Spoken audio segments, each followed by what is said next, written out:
Chers amis, j'ai le plaisir de revenir vers vous avec de nouveaux éléments concernant l'imminence de l'enlèvement de l'Église dans le cadre toujours de mon ministère de sentinelle et d'enseignant en eschatologie.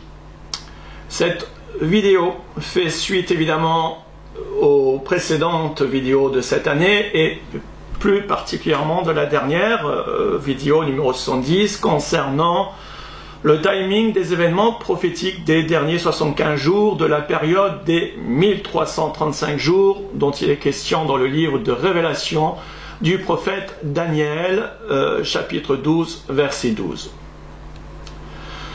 Je suis plus que jamais persuadé que nous sommes proches de la venue du Seigneur. Vraiment, pour les raisons que j'ai développées à plusieurs reprises et dont je m'efforcerai encore de le démontrer avec ce que je considère comme des arguments sérieux pour un enlèvement dans ces prochains jours.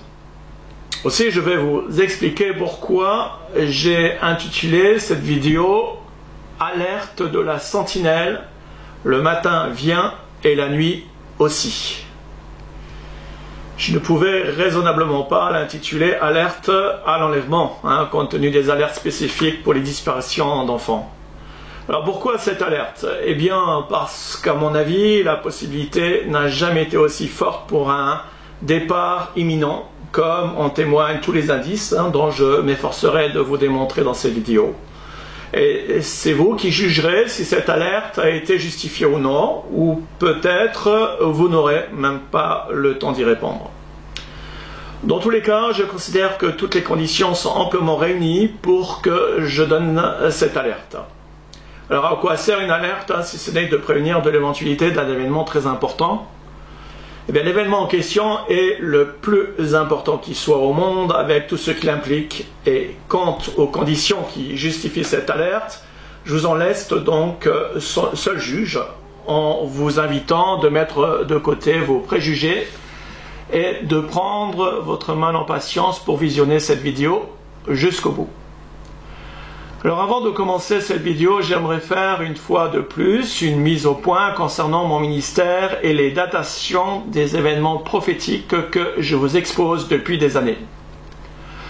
Nombreux sont les opposants à mon ministère qui me reprochent avec plus ou moins de véhémence de faire des pronostics de date au sujet de l'enlèvement de l'Église sous prétexte que d'après eux, cela est totalement proscrit par la parole de Dieu.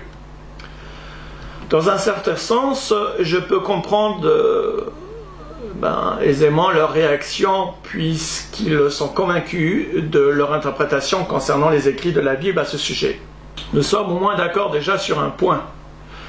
C'est que la Bible doit être notre seule référence et base d'interprétation. Pour étayer leurs convictions, ces pasteurs et chrétiens cite en premier ressort le verset de Matthieu 24, 36 ou même celui de Marc 13, 32 qui lui ressemble. Alors pour ce qui est, là nous allons revoir ces choses un peu, c'est important de les reprendre. Pour ce qui est, parce que je ne suis pas là pour éluder les choses, mais pour les expliquer.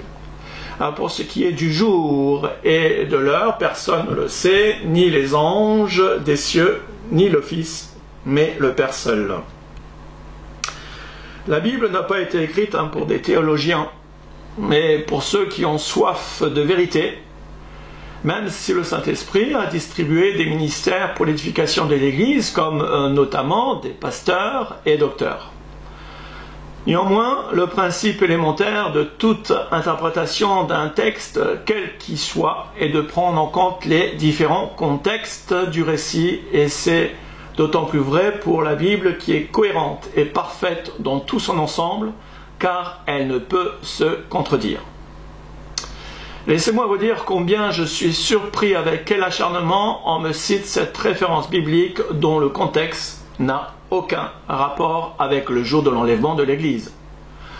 Comment serait-il autrement, puisque l'enlèvement est un mystère dont les premières révélations ont été communiquées par le Saint-Esprit à l'Église apostolique près de 20 ans plus tard, après cette déclaration de Jésus dans Matthieu 24, 36. il est fort dommageable que beaucoup de chrétiens restent murés dans leurs préjugés sans se remettre en question en faisant constamment cet amalgame entre les différentes manifestations du retour de Christ de la fin des temps. Alors, le sujet de l'enlèvement, qui est la bienheureuse espérance du croyant de la dernière génération, est un sujet malheureusement trop souvent marginalisé et mystifié dans le milieu chrétien à cause du comportement et la pression de ceux qui ne croient pas à cet événement prophétique extraordinaire, ou de ceux qui réfutent la doctrine du pré-tribulationnisme, ou encore par ceux qui sont conditionnés par la doctrine de l'imminence telle qu'enseignée au siècle dernier.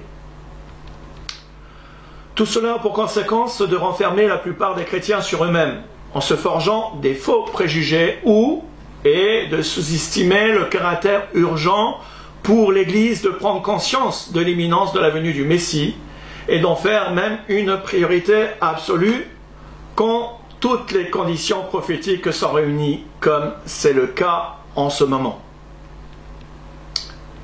Alors, la question ici ne porte pas de savoir si l'Église passera par la tribulation de ces temps ou non, car nous tenons pour acquis qu'elle sera enlevée avant. Il y a d'autres vidéos qui ont été faites à ce sujet. Le point élucidé ici est de savoir de quel jour il est question dans Matthieu 24, 36. En d'autres termes, s'agit-il de l'enlèvement ou du retour de Christ sur terre? Il est bien question d'un jour que l'on ne peut connaître, mais il ne peut s'agir d'enlèvement de l'Église pour les raisons que je viens de vous évoquer précédemment. D'autant plus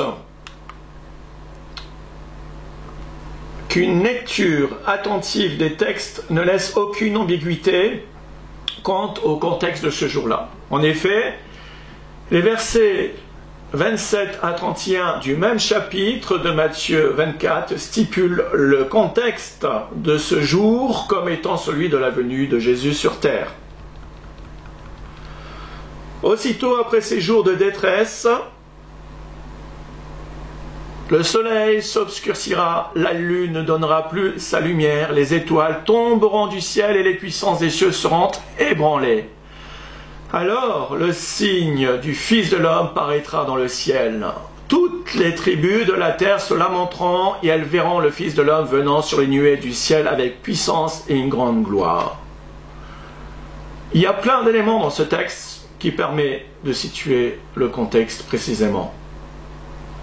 Mais l'expression « aussitôt après ces jours de détresse » fait bien référence à la dernière semaine de Daniel que Jésus détaille du verset 1 au 28 de Matthieu 24 et qui conclut par ces versets-là de 29 à 31 en évoquant son retour sur terre, en référence à Matthieu 24, 36 de ce jour-là même que seul connaît le Père. Une étude approfondie des prophéties laisse entendre qu'il y a plusieurs manifestations de son retour sur terre, à savoir, premièrement, le moment de son retour pour la bataille d'Armageddon, que j'ai tout ça détaillé dans la vidéo précédente. Deuxièmement, quand le Messie pose ses pieds sur le mont des Oliviers. Troisièmement, quand il entre dans Jérusalem. Et quatrièmement, quand il est assis pour juger les survivants de la tribulation au jour du jugement qu'on appelle le jugement des nations. Or, le jour en question que seul l'Éternel connaît de Matthieu 24, 36 nous est révélé dans Zacharie 14, 1, versets 1 à 6, comme étant celui où Jésus posera ses pieds sur le mont des Oliviers. Voilà, c'est à ce moment-là. Ce jour-là, personne ne peut le connaître, c'est-à-dire littéralement le jour même, mais on peut facilement l'estimer environ pour 10-15 jours. Il n'y a aucun endroit dans la Bible où la date du jour de l'enlèvement est remise en cause. Aucun verset dans le contexte remettrait en cause la date du jour de l'enlèvement. Un autre exemple, dans Actes 1, 7, Ce n'est pas à vous de connaître les temps ou les moments que le Père a fixés de sa propre autorité, dit Jésus à ses disciples. Le contexte concerne premièrement et très distinctement les chrétiens du début de l'ère chrétienne et non la dernière génération. Et deuxièmement, Jésus répond à une question portant sur l'établissement du royaume sur terre et non, encore une fois, des temps et du moment de l'enlèvement de l'Église. Allez, un dernier exemple cité parallèlement à Matthieu 24, 36 par les partisans de ceux qui prétendent que l'on ne peut pas savoir ou estimer le jour de l'enlèvement, c'est dans Matthieu 24, 42 et suivi du verset 43, très important. Car l'on cite l'un, jamais sans citer l'autre. Hein, c'est toujours comme ça quand on veut sortir du contexte. Alors, veillez donc, puisque vous ne savez pas quel jour votre Seigneur viendra. C'est écrit. Mais, il faut lire la suite. Mais, sachez-le bien, si le maître de la maison savait à quelle veille de la nuit le voleur doit venir, il veillerait et ne laisserait pas percer sa maison. Dans les versions courantes, écoutez bien, dans les versions courantes, on a retiré cette conjonction « mais » de la même façon que l'on a retiré cette conjonction au verset 37 qui suit le verset 36 de Matthieu 24, 36. Et qui fait suite à l'assertion donc de Jésus de ce verset Matthieu 24, 36. Et qui change fondamentalement le sens même de tout le texte, en prenant en compte cette conjonction.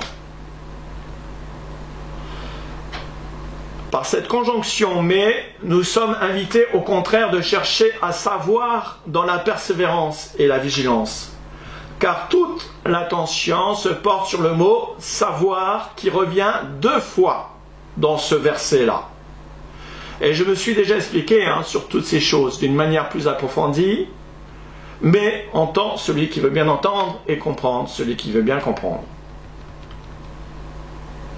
Et maintenant, si je vous disais que toutes les manifestations de Christ précédemment citées, voilà, eh bien, nous sont révélées dans la Bible. En dehors de la manifestation de Christ posant ses pieds sur le mont des Oliviers, bien que nous pourrons la savoir à quelques jours près. Alors, bien sûr, certains me prendraient pour un fou, ou pour un prétentieux, pour tout ce que vous voulez. Et pourtant, même le commencement de l'établissement du royaume de Dieu sur terre nous est révélé dans les Écritures par au moins 5 façons différentes. Premièrement, la première façon est quand la dernière semaine de Daniel aura commencé par la confirmation de l'alliance par l'Antichrist. Et il suffit de rajouter 2520 jours jusqu'à la fin de la tribulation, plus les 75 jours dont il est question dans Daniel 12. Deuxième façon, par les 1335 jours de Daniel, donc à partir de l'abomination commise dans le 3e temple par l'Antichrist. Autrement dit, dès l'instant où la tribulation va commencer et que la signature va être commencée par l'Antichrist, on sera amené, les chrétiens de la tribulation seront amenés à savoir toutes ces choses en principe. Troisième raison, troisième moyen, c'est de prendre en considération les fêtes de l'Éternel qui doivent s'accomplir sur le plan prophétique. Voir le schéma explicatif de la vidéo 110 que nous reverrons plus en détail avec de nouveaux éléments à la fin de cette vidéo. Et donc, quatrièmement, par la chronologie aboutissant aux 6000 ans, et ça nous allons le voir en détail, au jour près.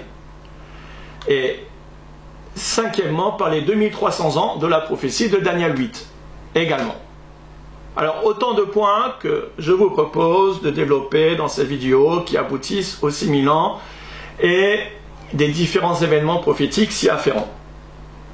Alors, je ne prétends pas que j'y sois parvenu, mais je peux vous montrer certaines choses surprenantes, vraiment, qui justifient au moins les raisons de cette de ces alertes constantes de ma part. Nombreux sont mes opposants donc, qui sont scandalisés ou heurtés à l'idée que je fasse des estimations de dates. Sans parler de ceux qui me traitent de faux prophètes ou de toutes sortes de noms, avec toutes sortes de calomnies. Je me suis évertué à me justifier de nombreuses fois dans le but de démontrer par la Bible que non seulement il n'y a aucun verset qui nous interdise de chercher la date de l'enlèvement ou que Dieu ne voudrait pas la révéler, mais que tout porte à croire le contraire, à l'exemple de Noé, que Jésus prend comme référence en comparant le récit qui précède le déluge à celui du moment de sa venue. En effet, il se trouve que Dieu révéla à la famille de Noé le moment précis du déluge de deux façons différentes. La première par l'avancée de l'achèvement des travaux de l'arche, et la seconde dans Genèse 7,4. Quand 7 jours avant le déluge, l'Éternel dit explicitement à Noé, car encore 7 jours avant, il le prévient, car encore 7 jours, et je ferai pleuvoir sur la terre 40 jours et 40 nuits, et j'exterminerai de la face de la terre tous les êtres que j'ai faits. C'est comme s'il disait, en paraphrasant, car encore 7 jours, je fais venir le déluge. Alors, à l'attention de mes détracteurs incrédules, voici encore d'autres exemples qui vont dans le même sens du récit de Noé et donc des intentions divines de nous révéler ses plans. N'avez-vous pas lu dans la Bible que Dieu révéla le moment précis de l'enlèvement d'Élie à l'intéressé ainsi qu'à Élisée et les fils des prophètes dans 2 Rois 2, versets 1 à 5? N'avez-vous jamais lu dans la Bible que Dieu révéla également à Abraham le moment précis du jugement de Sodome et Gomorrhe dans Genèse 18, 17, quand il dit « Cacherai-je à Abraham ce que je vais faire ?» Et même avant cela, ne saviez-vous pas que dans Genèse 11, 17, Dieu révéla également à Abraham le moment précis de la délivrance des enfants d'Israël du joug des Égyptiens, confirmé dans Exode 12, 41. L'Éternel ne révéla-t-il pas à Ézéchiel également, dans le chapitre 4, le moment précis de la délivrance des enfants d'Israël de leur exil de Babylone, selon qu'il est écrit: voilà, je te compterai un nombre de jours égal à celui des années de leur iniquité. 390 jours, tu porteras ainsi l'iniquité de la maison d'Israël. Donc 390 ans. En voici la preuve avec la chronologie. Alors voilà, voici sur la chronologie la période des rois. À partir de la période des rois, c'est-à-dire après Salomon, quand son royaume s'est scindé en deux, il y a eu le royaume de Juda et d'Israël, des distribus d'Israël, et puis ici Juda avec Benjamin. Et donc, on part d'ici, en bleu, et il y a toute la période des rois. On va chercher 390 ans. Alors, la période des rois est entièrement détaillée.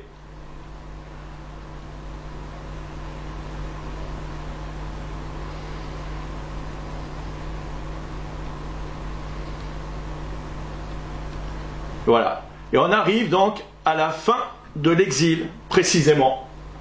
Jusque, voilà, comme il est question dans le verset, où je te compterai un nombre de jours égal à celui des années de leurs iniquités, 390 jours, donc pour 390 ans, jusqu'à la fin, ici. Donc la période des 390 ans leur a été révélée. À savoir que Jérémie n'est pas en reste. Dieu lui a révélé également la même chose. Non pas 390 ans, mais 70 ans. Il lui a révélé que lorsqu'il a prophétisé ça, que le royaume de Nebuchadnezzar durera bien 70 ans, qu'on retrouve ici en jaune, voilà, qui va durer 70 ans, à l'issue desquels, Cyrus va délivrer le peuple juif de l'empire universel, le premier empire universel des Babyloniens de Nebuchadnezzar. Et donc, c'est 70 ans après. Et Jérémie l'a su, au jour près en plus. Tout ça, ça se passe au jour près. Alors poursuivant d'autres exemples, qu'en est-il de la première venue du Messie Eh bien, Dieu ne révéla-t-il pas le moment précis de la première venue du Messie à Joseph et Marie, également aux prophètes Simeon et Anne, mais aussi à Zacharie et Élisabeth, puis aux anges d'Orient.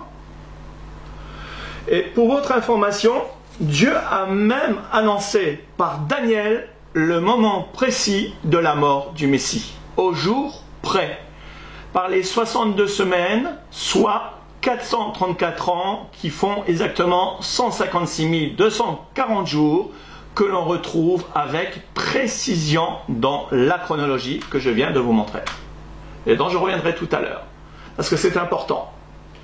Alors certes, Daniel ne l'avait pas compris, ni même personne ne l'avait su, ne l'a su jusque dans les derniers temps, pour les raisons faciles à comprendre, que la première venue de Jésus devait rester un mystère pour qu'il accomplisse. Même d'ailleurs les prophètes, ils étaient assez perplexes quand ils recevaient des visions, ne comprenaient pas la double perspective de la venue de Jésus, pour une première fois en tant que serviteur pour accomplir la volonté de Dieu et de sauver l'humanité, et une seconde fois en retour de gloire. Donc ni les disciples ne l'avaient compris à ce moment-là, mais tout ceci est écrit dans la parole de Dieu. Alors on pourrait multiplier des exemples comme ça, car la Bible contient tous les mystères et les événements prophétiques à venir. Le plus extraordinaire, c'est que Dieu prend plaisir de les révéler à ceux qui les cherchent dans une bonne disposition de cœur. Jésus ne l'a-t-il pas dit dans Marc 13, 23 « Soyez sur vos gardes, je vous ai tout annoncé d'avance », il disait. Ou quand il s'adressa à ses disciples dans Matthieu 13, je ne sais pas si je l'ai dit. Jésus leur répondit, parce qu'il vous a été donné de connaître les mystères du royaume des cieux, et que cela ne leur a pas été donné. Quand on donnera à celui qui a, et il sera dans l'abondance, mais celui qui n'a pas, on notera même ce qu'il a. Toutes ces révélations prophétiques de Dieu à l'égard de ses serviteurs, les prophètes, et de son peuple, prouvent plusieurs choses. Premièrement, cela va exactement dans le sens cohérent déjà de ce que le prophète dit dans Amos 3, verset 7, « Car le Seigneur l'Éternel ne fait rien sans avoir révélé son secret à ses serviteurs les prophètes. » C'est écrit. Ce qui va également dans le sens d'Ésaïe 44, 26. « Je confirme la parole de mon serviteur et j'accomplis ce que prédisent mes envoyés. » Deuxièmement, cela prouve également l'existence d'une chronologie cohérente, complète et détaillée de l'histoire de l'humanité, ayant pour but l'aboutissement de ces 6000 ans avec tous les événements prophétiques de la fin des temps s'y référant, et plus particulièrement la seconde venue glorieuse de Christ. La chronologie biblique ne se limite pas à la plus grande et précieuse, c'est vrai, des sources historiques de l'histoire de notre monde, mais elle nous projette également sur le plan prophétique dans les événements de la fin des temps avec une précision extraordinaire. En effet, sachant que le plan de Dieu pour l'humanité a été conçu d'avance pour une période de 7000 ans, et que Jésus-Christ doit revenir instaurer son royaume sur la terre pour 1000 ans, cela nous amène à la conclusion qu'il reviendra au terme des 6000 ans d'histoire de l'âge de notre monde, pour accomplir sa promesse davidique faite au peuple juif et pour le reste du monde. Les pères spirituels de l'Église de la plupart des générations ont compris le sens caché de cette déclaration inspirée de l'apôtre Pierre, mais il est une chose, bien-aimés, que vous ne devez pas ignorer, c'est que devant le Seigneur un jour est comme 1000 ans et 1000 ans sont comme un jour. Ce texte est à mettre bien sûr en parallèle aux 6 jours de la création pour en comprendre le sens caché, car En 6 jours, l'Éternel a fait les cieux et la terre, et le 7e jour, il a cessé son œuvre, et il s'est reposé. Et le 7e jour est un jour du repos sanctifié. C'est pourquoi il s'apparente par le 7e millénaire des 1000 ans de paix sur terre, par l'établissement du royaume de Dieu, selon Apocalypse 20, verset 6.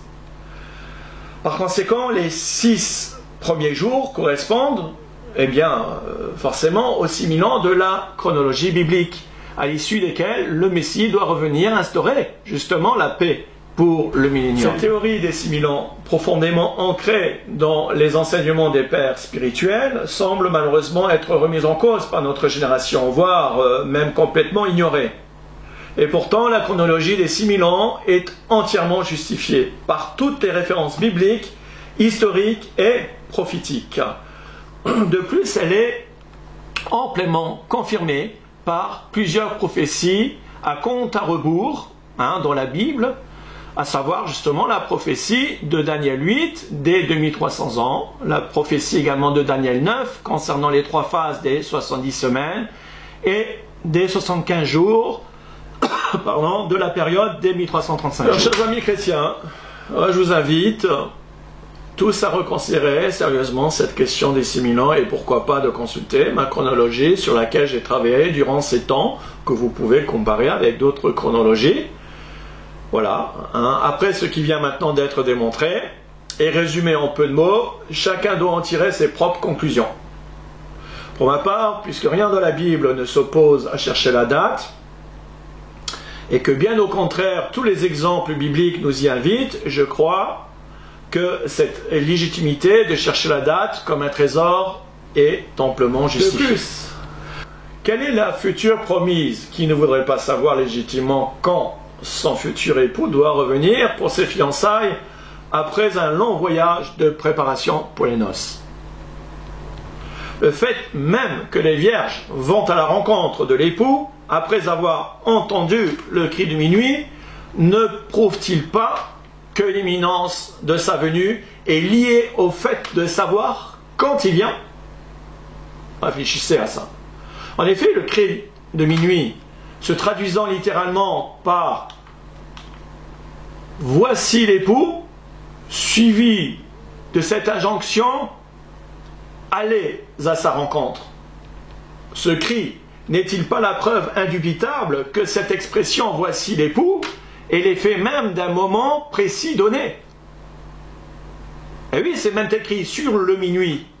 Sur le minuit est-il écrit sur l'horloge prophétique. Il correspond bien à un moment précis et un jour précis, non? Comment les vierges se réveilleraient-ils sinon sans ce cri de minuit? D'autre part, qui est à l'origine de ce cri de minuit, si ce n'est les sentinelles placées par Dieu dans le monde? N'est-il pas écrit dans Ésaïe: la voix de tes sentinelles retentit, elles élèvent la voix, elles poussent ensemble des cris d'allégresse, car de leurs propres yeux, elles voient que l'Éternel ramène Sion. Elles voient le Messie arriver, les temps prophétiques du Messie. Sentinelle, que dis-tu de la nuit? Sentinelle, que dis-tu de la nuit? La sentinelle répond: le matin vient et la nuit aussi. Si vous voulez interroger, interrogez, convertissez-vous et revenez. C'est une invitation. Les sentinelles remplissent juste leur rôle.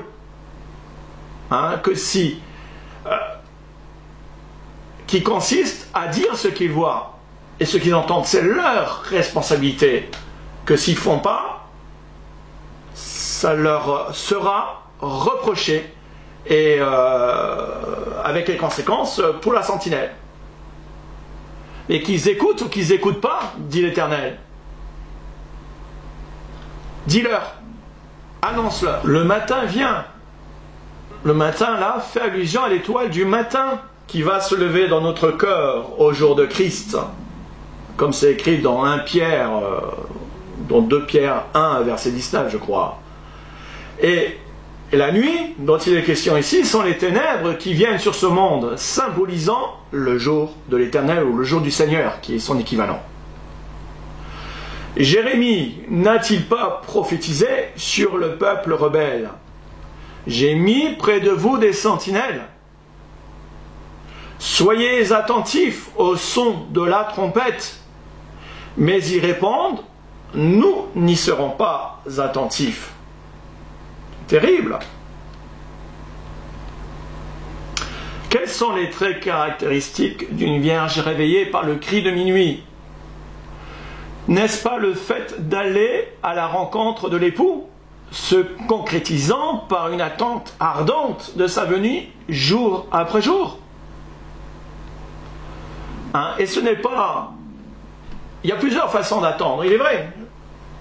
Mais ceux qui n'ont pas entendu le cri, ceux qui ne sont pas dans l'imminence ou qui sont dans une imminence toute relative, en ne disant jamais, comme c'est écrit dans Apocalypse 22, 17, que l'Esprit et l'Église disent « Viens Seigneur Jésus », dans Apocalypse 22, 17,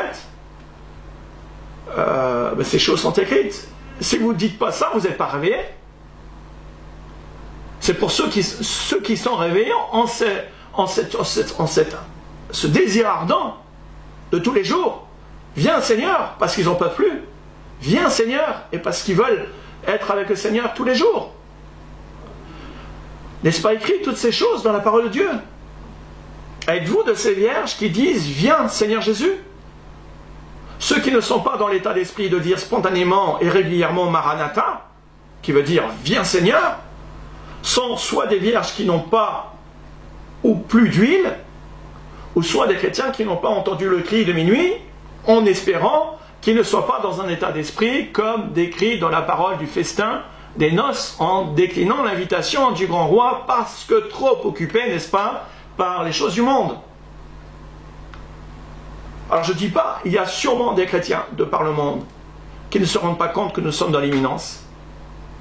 Parce qu'ils ne sont pas, non pas parce qu'ils ne sont pas dans des dispositions, mais parce que cela ne leur n'est pas donné d'entendre ces choses. Comme pour les disciples, Jésus n'a que révélé certaines choses, leur a parlé, mais ils n'ont pas compris, parce qu'ils étaient, c'est vrai, comment dirais-je, conditionnés par d'autres choses, jusqu'au moment où, 3 jours après, il a ressuscité, qu'il leur a ouvert les yeux. Oui, il y a beaucoup de chrétiens aussi qui sont dans cet état d'esprit. Nous ne sommes pas à leur reprocher, cela est donné par Dieu ou pas, et Dieu connaît avant tout les cœurs. Mais là, les reproches sont faits au sujet de ceux qui veulent empêcher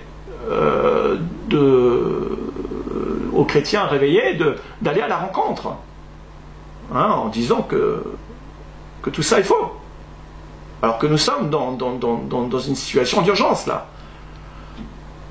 Alors il est vrai qu'avec le recul aujourd'hui, maintenant, on peut mieux comprendre aussi la raison de la nécessité aussi de la réserve d'huile dont il est question dans la parabole des 10 vierges, qui fait la différence, vous savez, entre les vierges sages et folles. Cette réserve d'huile tente à prouver déjà qu'entre le moment où l'Église est réveillée par le cri de minuit et le moment de sa venue, il y a un laps de temps assez significatif pour lequel cette réserve est indispensable pour tenir jusqu'au bout, jusqu'au moment de sa venue. N'est-ce pas l'expérience que nous vivons, pour beaucoup d'entre nous, depuis 2015 ? Cette attente qui n'en finit plus. Le Seigneur va finir par venir, il est à la porte, là, c'est certain. Voici encore un autre exemple, frappant sur la façon dont Dieu procède pour révéler toujours ses plans longtemps à l'avance avant de les mettre à exécution. Rappelez-vous, à la sortie de leur exil d'Égypte, les enfants d'Israël ont été mis à l'épreuve pendant 2 ans, jour pour jour, dans le désert, avant d'arriver à l'étape de Kadès Barnéa. À la suite du rapport des espions que Moïse envoya dans le désert de Paran, au pays de la promesse, le peuple se rebella et s'obstina dans son incrédulité par peur des géants qui occupaient les terres de Canaan. Après que ce peuple se soit rebellé 10 fois depuis la sortie d'Égypte durant ces 2 ans, voici quelle fut donc la réponse de l'Éternel. Vous n'entrerez point dans le pays que j'avais juré de vous faire habiter. C'est terrible. Excepté, heureusement, Caleb, fils de Jephuné, et Josué, fils de Nun. Et vos petits-enfants dont vous avez dit, ils deviendront une proie. Je les y ferai entrer, ils connaîtront le pays que vous avez dédaigné. Vos cadavres à vous tomberont dans le désert, et vos enfants paîtront 40 années dans le désert, et porteront la peine de vos infidélités, jusqu'à ce que vos cadavres soient tous tombés dans le désert. De même que vous avez mis 40 jours à explorer le pays, vous porterez la peine de vos iniquités 40 années, 1 année pour chaque jour. Comme pour Ézéchiel chapitre 4. Les 390 jours d'iniquité sont transformés en 390 années. Et vous saurez que c'est que d'être privé de ma présence. L'Éternel ici a prononcé la sentence. Le peuple va errer pendant 40 ans dans le désert jusqu'à l'extinction de cette génération méchante, en dehors de Caleb et Josué. Ils devaient en principe savoir, donc les enfants d'Israël, qu'en dépit de leur mauvais comportement, qu'il leur restait encore 38 ans avant de rentrer dans le pays de Canaan, puisque dans les 40 ans, il faut inclure les 2 ans qu'ils avaient déjà accomplis. Aussi, un parcours qui pouvait être effectué en 11 jours, de Kadès Barnea jusqu'à l'endroit où ils sont rentrés dans le Jourdain, en 11 jours, cette étape devait se faire. Et bien, c'est fait en 38 ans. Et ça, c'est écrit dans Nombre 14 et dans Deutéronome, notamment 1. Nous pouvons donc en déduire, par ces nombreux exemples, que tout est planifié et consigné d'avance par Dieu dans les Écritures prophétiques, y compris pour ce qui concerne la dernière génération que nous sommes, car il n'est rien que l'Éternel ne fasse sans révéler ses secrets et à ses serviteurs les prophètes. C'est écrit. Alors, si Dieu révéla au peuple juif, malgré son mauvais état d'esprit, le moment précis de leur entrée à Canaan, combien plus ne le fera-t-il pas pour l'épouse de Christ en vue de sa rencontre avec lui dans les airs? Comprenez que mes convictions ne reposent pas seulement par les déductions de ce qui vient d'être démontré, des différents exemples que je viens de citer, mais surtout par les révélations prophétiques qui concernent notre temps de ces 5 points précédemment cités, aboutissant au même point de convergence des 6000 ans. Mais force de reconnaître que la réaction de la plupart des chrétiens s'est apparentée à celle de l'incrédulité, je le crains, oui, il faut bien dire, à celle de l'incrédulité des enfants d'Israël dans le désert de Paran. Et cela m'attriste et m'affecte au plus haut point. Que pouvons-nous donc répondre à la question, qu'en est-il de tous ces échecs de date? Si c'est vrai, le Seigneur, après tout, révèle ses secrets à ses serviteurs, les prophètes, avant que d'agir. Et pourquoi on est dans cet échec permanent, du moins jusqu'ici? J'ai peut-être quelques éléments de réponse, à force d'avoir moi-même cogité, bien sûr, là-dessus, de prier sans cesse. Là, je ne peux évidemment que m'exprimer en ma personne, pour ce qui concerne mon expérience, et qui pourrait se résumer de la façon suivante.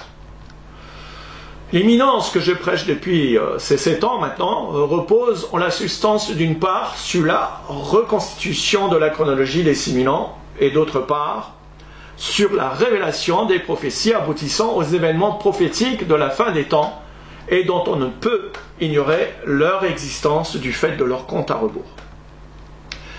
Et quand on réalise que ces prophéties ont été cachetées et scellées dans la Bible tous ces siècles, destinées à être révélées seulement dans les derniers temps en vue de prévenir et fortifier les élus de la dernière génération, eh bien on ne peut qu'être admiratif devant autant de grandeur et de bonté de Dieu à notre égard. Mais la révélation de ces grands mystères bibliques ne se fait que progressivement, compte tenu de leur profondeur et de tous les éléments qui la composent. Cela nécessite pour leur compréhension d'acquérir une connaissance dans le domaine prophétique et spirituel. Il y a tout un processus que le Saint-Esprit a mis en place pour nous instruire les fondements et toutes les étapes nécessaires en vue de notre préparation à la place que Dieu nous destine pour l'éternité avec lui. Il a conçu toutes ces choses d'avance qui nous dépassent de très loin.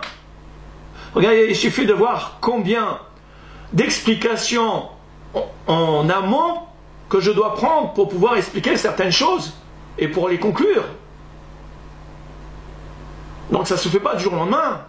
Il y en a qui ont des idées arrêtées, des clichés, pensant que Dieu s'est révélé comme ça aux prophètes et qu'il suffisait pour les prophètes de dire les choses, mais ils ont toute une vie, ils ont toute une vie secrète, cachée, intime, profonde avec le Seigneur, avec tout un processus de formation pour comprendre aussi les choses et pour les dire comme il faut les dire, être les messagers. Donc il y en a qui s'imaginent des choses comme si voilà, l'inspiration vient comme ça, oui, elle vient, mais avec une préparation intérieure et toutes les étapes et un travail intérieur avec des combats et tout le reste. Quand je songe à ceux qui me calomnient de faux prophètes et de toutes sortes de choses parce que les estimations se sont avérées inexactes alors que j'ai tout sacrifié pour répondre à cet appel et d'y consacrer tout mon temps depuis des années comme un chasseur de trésors ou un archéologue qui effectue des recherches du moindre indice, ils ne savent vraiment pas de quoi ils parlent. Ils ne se rendent vraiment pas compte. Moi, bien sûr, je les pardonne. Je cherche juste à me défendre pour ne pas être une pierre d'achoppement pour ces chrétiens, mais bon, force de reconnaître que certains ne craignent vraiment pas Dieu pour agir et réagir comme ils le font. Et ça, c'est vraiment une souffrance intérieure pour les serviteurs de Dieu. Alors maintenant, la question combien de temps reste-t-il avant l'enlèvement? Je n'ai pas la prétention d'avoir la réponse, pas du tout, mais seulement de vous partager en toute simplicité, comme à chaque fois, les avancées de mes recherches, mes convictions et mes conclusions. Alors, avant d'en venir à mes découvertes, j'aimerais vous parler de quelques signes précurseurs qui prouvent que nous sommes vraiment à la veille d'un changement majeur de cette société. J'ai vraiment l'intuition que nous assistons au dernier spasme des douleurs de l'enfantement, dont l'apôtre Paul parle dans 1 Thessaloniciens 5, versets 2 à 3. Avec tous ces événements dans notre monde qui s'intensifient et se précipitent à une allure phénoménale dans tous les domaines. Par exemple, les tensions extrêmes au Moyen-Orient, dernièrement, là, qui s'enflamment entre d'un côté l'Iran et les puits de pétrole de l'Arabie Saoudite, pris pour cible, et de l'autre côté avec Israël qui s'attend à un conflit imminent de toutes parts contre le Hezbollah et l'Iran, et ses voisins ennemis. Et la situation en Syrie qui a dégénéré avec le départ des Américains qui laisse les portes grandes à l'invasion de la Turquie, qui vient de commencer d'ailleurs. Le président turc a déclaré qu'une nouvelle opération militaire contre une milice kurde avait commencé dans le nord-est de la Syrie. Et vous savez quoi? Cette opération militaire a été baptisée, tenez-vous bien, source de paix.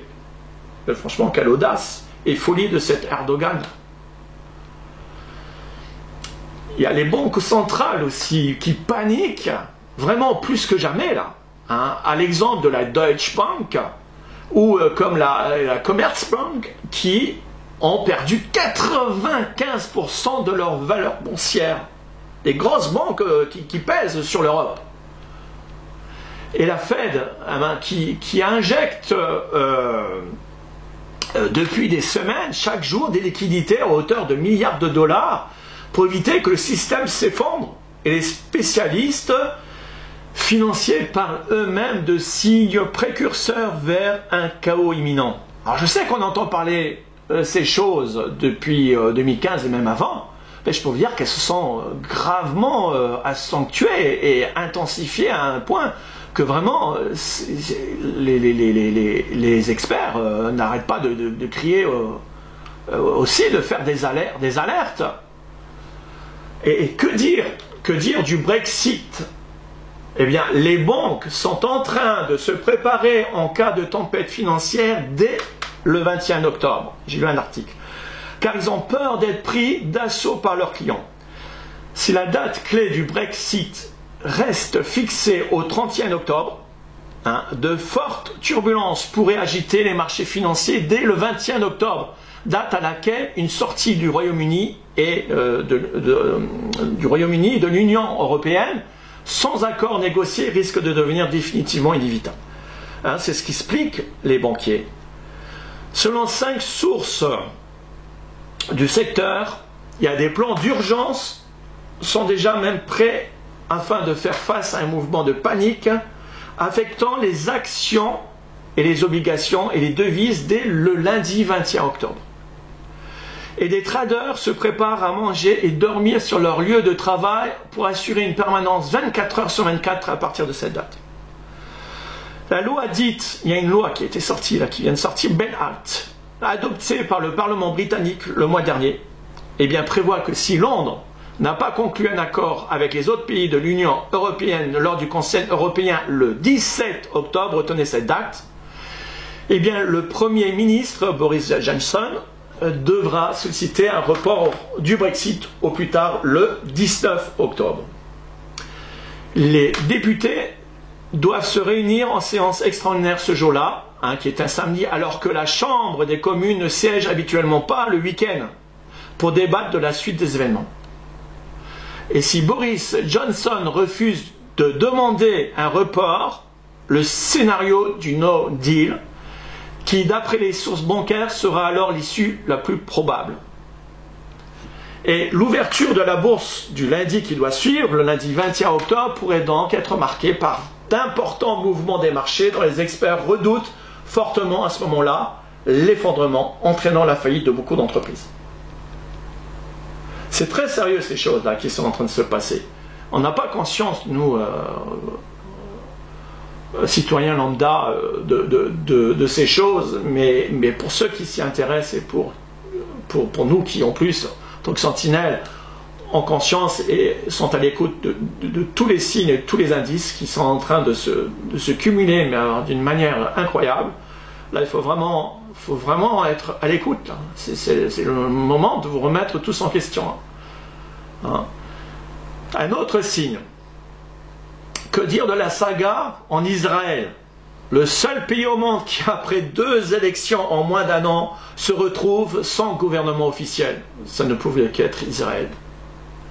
Faut-il voir un parallèle avec ce qui se passe au Royaume-Uni concernant le Brexit? 2 États différents, au contexte politique qui semble inextricable et lié prophétiquement au même dénouement. Certainement, je le crois, la venue de l'Antichrist. C'est comme si tout le décor se mettait en place et orchestré pour une entrée remarquée de l'Antichrist en lui donnant l'occasion de s'imposer en tant que leader mondial en résolvant tous les problèmes qui semblaient jusqu'ici sans issue. C'est pour ça qu'on entend parler de toutes ces choses pendant des mois. C'est des situations inextricables, ça. Inextricable quand on voit le Brexit, ce qui se passe, et quand on voit en Israël qu'après 2 élections, ils n'ont toujours pas de gouvernement et qu'ils ne peuvent absolument pas trouver de solution qui pointe vers un troisième élection. Mais ils n'en veulent plus de la 3e élection. En plus, il y a des profits qui ont été faits à ce sujet. J'en ai parlé sur Facebook. Et d'autres chrétiens en ont également parlé. Mais là, je continue. Un autre signe qui prouve, ça c'est très important, chers amis, vraiment. Vous l'avez peut-être lu, mais vous n'avez pas compris l'urgence de ce qui est en train de se préparer là. qui prouve que nous sommes vraiment à la veille d'un grand changement et basculement de tout le système actuel. En France, par exemple, le ministère de l'Intérieur s'apprête à déployer ce qu'on appelle ALICEM, là.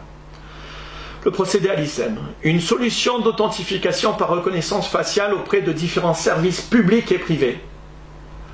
Et la France pourrait ainsi être le premier pays qui disait européen à déployer un système d'identité numérique unique. Mais en fait, c'est pas vrai parce qu'il y a tous les pays qui s'y préparent en même temps. Hein, ça, c'est en fait, c'était marqué dans l'article de l'Obs, mais vous allez voir que tous les pays s'y préparent en même temps. Alors, qu'est-ce que ALICEM? ALICEM est une application pour... C'est écrit là-dedans, hein, dans la page de l'intérieur officiel hein, de GOURM, l'intérieur gouvernemental. Là. Eh bien, c'est une application pour smartphone développée par le ministère de l'Intérieur et l'Agence nationale des titres sécurisés, ANTS, hein, qui permet à tout particulier qui décide de l'utiliser de prouver son identité sur Internet de manière sécurisée. Voilà. Mais en Chine, ce système de reconnaissance faciale est déjà d'actualité. Étant adopté par les banques, il permet même aux utilisateurs de faire tous leurs achats sans avoir besoin de passer par la caisse puisque le retrait est pris en compte directement par la connexion. Le même système se met en place dans toute l'Europe et en Amérique. Hein, l'exemple là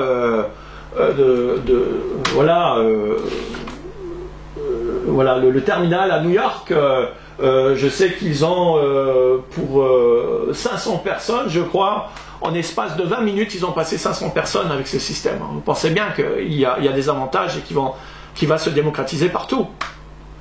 Et ce n'est pas dans 10 ans, là, mais pour ces prochains jours. Ça fait 5 ans ou à 10 ans que l'on a évoqué, bien sûr, les prémices de cette technologie. Mais là, on est rendu à la fin des phases expérimentales de ce système. Et maintenant, ils en sont même à la dernière étape pour équiper toutes les banques et administrations et commerces pour ensuite lancer leur propagande et campagne publicitaire. Chers amis, je suis persuadé que cette numérisation-là par reconnaissance faciale est en rapport avec la prophétie de la marque de la bête placée sur le front, en complément avec la marque sur la main de la puce RFID. Regardez ce qui est écrit. Et la bête qui vient de la terre fit que tous, petits et grands, riches et pauvres, libres et esclaves, reçussent une marque sur leur main droite. Main droite, on en a parlé souvent, c'est la puce RFID, c'est certain. Et sur leur front, et que personne ne put acheter, ça c'est la conséquence, que personne ne peut acheter ni vendre sans avoir la marque, le nom de la bête, ou le nom de ce nom, ou le nombre de ce nom. Le mot franc, voilà, le mot franc, ici en grec, est métopon. Métopon, hein, en métopon, qui signifie espace entre les yeux. Le franc. Ce mot est composé de méta, qui veut dire envers ou avec. Et le mot ops, ops, qui est traduit par la face ou le visage. Ce procédé, donc, de la reconnaissance faciale semble tout indiquer pour avoir un rapport avec cette prophétie, au même titre que la puce RFID. Ce procédé est actuellement en test depuis juillet de cette année et doit être ouvert au grand public d'ici novembre 2019. Hein, je me suis renseigné. Et dans un rapport publié cet été, le ministère de l'Intérieur, Christophe Castaner, a déploré liberté, justement, voilà tout le paradoxe d'Internet, dit-il. L'anonymat protège tous ceux qui répandent des contenus haineux et permet à des faux comptes de se multiplier pour propager toutes sortes de contenus. Nous devons relever le défi de l'identité numérique pour que chaque Français, dès 2020, puisse prouver son identité et savoir avec ce qui correspond vraiment. Alors, quels sont les principaux enjeux pour l'État? Assurer sa mission régalienne de certification de l'identité dans un monde digital complémentaire du monde physique. Alors, la définition du mot régalienne, c'est qui relève de l'autorité souveraine.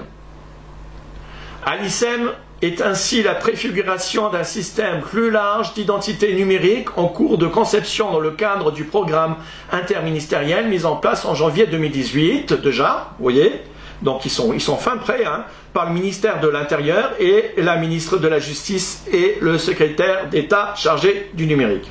Ça c'est pour ce qui est de la France. Contribuer à la simplification des démarches administratives en cohérence avec la priorité donnée par le programme Action publique 2022 à la transformation numérique des administrations avec pour objectif 100% de services publics avec un accès dématérialisé possible à l'horizon 2022. Ensuite, je continue. Contribuer à la lutte contre l'usurpation, l'identité en ligne et de façon plus générale contre la cybercriminalité en proposant une identité numérique garantissant un niveau élevé de sécurité. Ce dernier enjeu, là, est à mon avis très significatif. Car au début, c'est toujours pour des motifs de sécurité invoqués.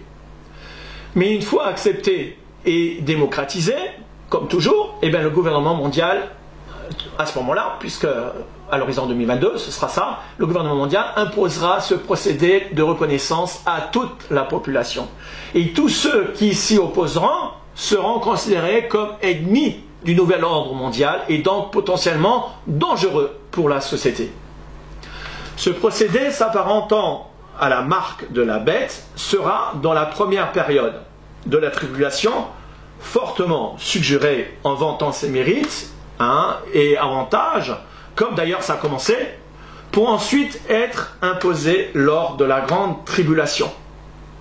Et si d'autre part l'on considère que ce procédé est actuellement en phase expérimentale, partout dans l'Europe et même aux États-Unis, est déjà en place en Chine, cela signifie que tout porte à croire que nous sommes dans les temps prophétiques qui précèdent l'imminence de l'apparition imminente de l'arrivée de l'Antichrist sur la scène mondiale. Ça, c'est très important. Je trouve incroyable que ces signes qui nous parlent d'imminence se manifestent tous en même temps, mais surtout qu'ils sont publiés en respectant même le calendrier des événements prophétiques.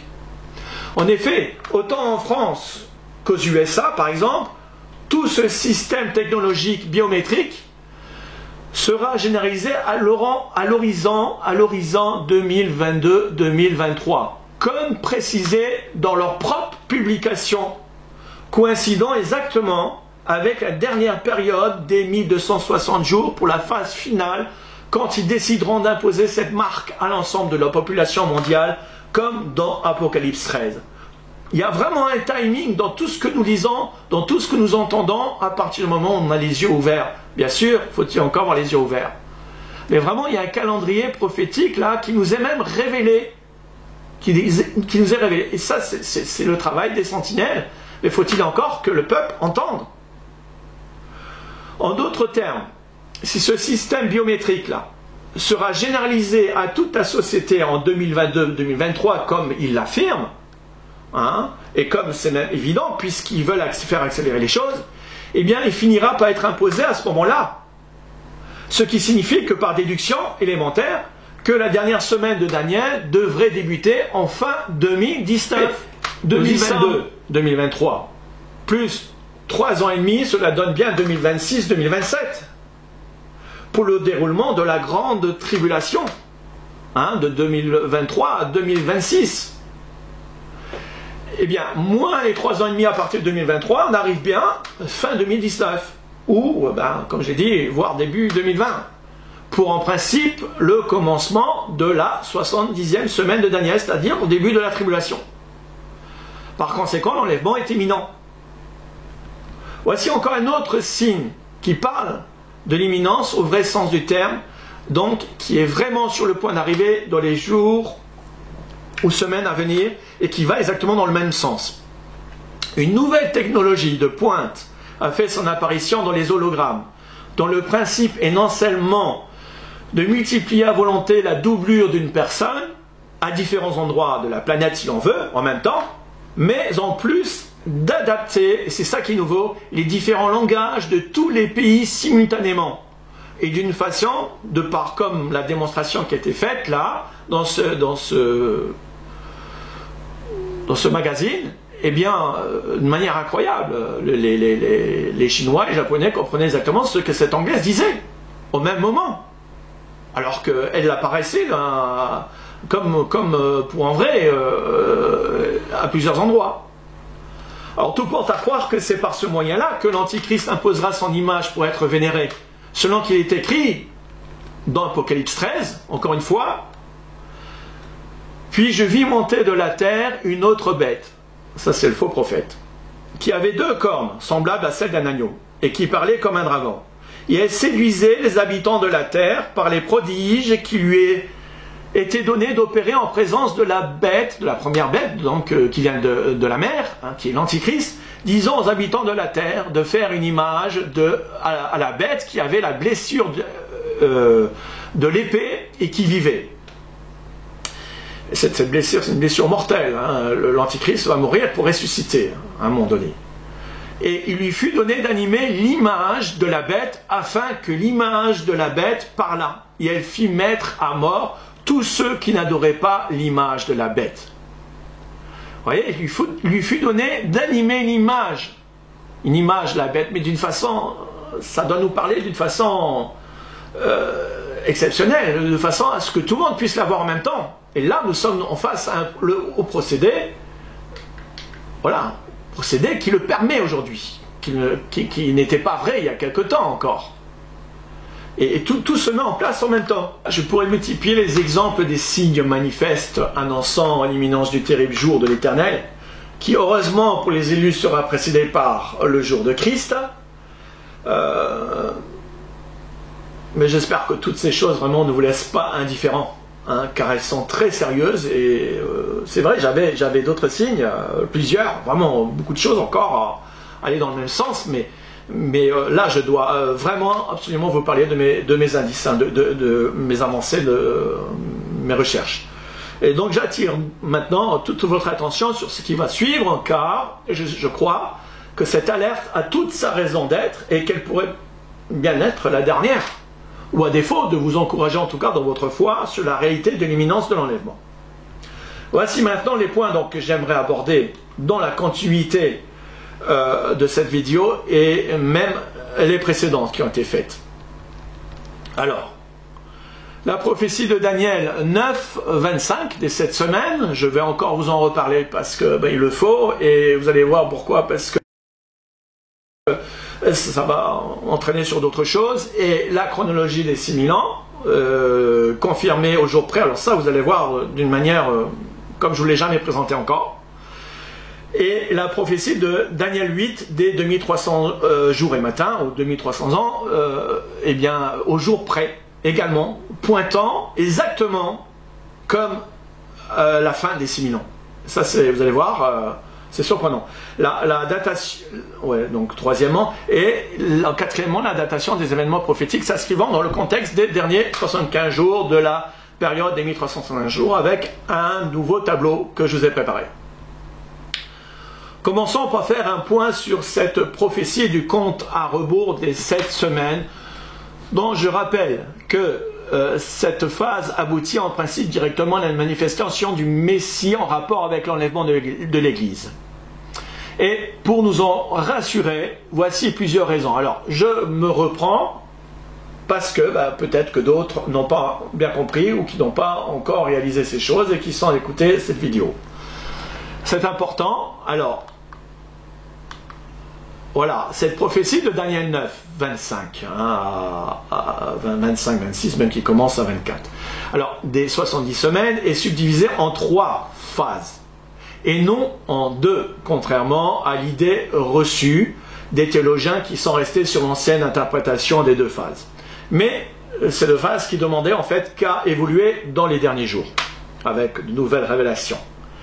C'est le repère prophétique par excellence des derniers temps pour l'Église en vue de se préparer pour l'imminence de l'époux. En effet, une lecture attentive et approfondie nous révèle par l'aide du Saint-Esprit 70 semaines qui sont subdivisées en 62 plus 7 plus 1 et non 69 plus 1. Car les 62 semaines sont bien à distinguer des 7 semaines d'année. D'accord? Les 62 semaines correspondent donc au compte à rebours de la première phase en rapport avec la première venue de Christ sur terre. Car à partir de la parole d'Abar de la reconstruction de la muraille, eh bien, jusqu'à la mort de Christ, il y a bien 62 semaines vérifiables et confirmées sur la chronologie au jour près, que je vous montrerai tout à l'heure. La troisième phase, concernant la dernière semaine de Daniel, soit des 2520 jours, est directement liée à la seconde venue de Christ sur terre. Il reste donc une phase, la seconde phase des 7 semaines pour totaliser les 70 semaines de la prophétie. Et cette seconde phase précède de près la dernière, et puisqu'il reste une seule manifestation du Messie, c'est donc obligatoirement celle du retour de Christ pour son Église. Alors, deuxième preuve irréfutable que les 7 semaines sont bien à prendre en compte en rapport avec sa venue pour l'Église. Eh bien, c'est l'accomplissement du compte à rebours des 62 semaines d'une grande précision. En effet, si une semaine fait 2520 jours, alors 62 semaines font bien 62 fois 7 ans, soit 434 ans que l'on multiplie par les 360 jours par an, puisque c'est un calendrier dans la Bible des 360 jours par an. Pour ça, je ne vais pas m'arrêter, parce que j'en ai déjà parlé plusieurs fois, ce qui donne au total, pour les 62 semaines, 156 240 jours précisément. Vous pouvez toujours revenir plus en détail sur ces choses dans la vidéo 69, notamment que je parle de toutes ces choses, et 70. Des autres, et des autres même, que je résume. Maintenant, là, je suis en train juste de résumer l'essentiel. Or, si c'est le cas, qu'il y a bien 62 semaines, qui font 156 240 jours, eh bien, cela doit pouvoir se vérifier par la chronologie. Alors, le moyen le plus sûr est encore de partir du point qui donne le plus de garantie, à savoir le jour de la mort de Christ. Vu l'importance pour la chronologie, eh bien, moi j'ai passé beaucoup de temps pour la datation de la naissance et mort de Christ. Il en est ressorti l'étude suivante, et que je vous résume encore une fois de plus. Voilà, que Jésus-Christ a bien été crucifié en l'an 31, le 25 avril, pour plusieurs preuves, parce qu'il faut obligatoirement que ce soit un mercredi, pour le jour de Pâques, de pleine lune, pour accomplir les 3 jours et 3 nuits complètes de Jonas, que Jésus a expliqué, sachant que c'est un lendemain d'un sabbat qu'il est ressuscité. Donc la seule équation possible, c'est un mercredi, pour le jour de la crucifixion. Or, la seule année, comme vous pouvez le constater ici, pour un mercredi de pleine lune, c'est l'an 31, le 25 avril. Deuxième preuve incontestable pour la mort de Jésus-Christ et sa naissance, eh bien, Jésus commença son ministère, selon Luc chapitre 3 et 4, à la 15e année de Tibère, quand il avait environ 30 ans. Or, la 15e année de Tibère, tout le monde tombe d'accord qu'elle a commencé le 28-29, de l'an 28-29 du calendrier séculier et calendrier actuel julien. Eh bien, sachant que son ministère dura 3 ans, ça c'est sûr, je vous l'ai expliqué plusieurs pour différentes raisons, et cela nous donne bien l'an 31, comme ce tableau l'indique, pour l'année de la crucifixion. Eh bien oui, si on part de l'an début du règne de Tibère, qui a commencé en l'an ici 14, au mois d'août, septembre, eh bien si vous comptez jusque la 28e, 29, donc c'est la première année, deuxième année, jusqu'à la 15e année, entre 28 et 29. Et donc on a bien 1, 2, 3 ans qui donnent à partir de cette année l'an 31. L'an 31, ici Jésus avait environ 33 ans et demi. Voilà. Et donc, qui est mort ici le 25 avril de l'an 31, c'est-à-dire au début du premier mois de Nissan de l'an 31. Et Eh bien, pour savoir sa naissance, il suffit de remonter voilà, les 30 ans. Les 30 ans qui se retrouvent ici. Il faut revenir en arrière. Et on revient ici et on arrive bien au l'an -3. Et ça c'est très important, tous ces détails. Voilà. Qui est un décalage donc de 3 ans avec le calendrier julien hein, en aval de l'ère chrétienne.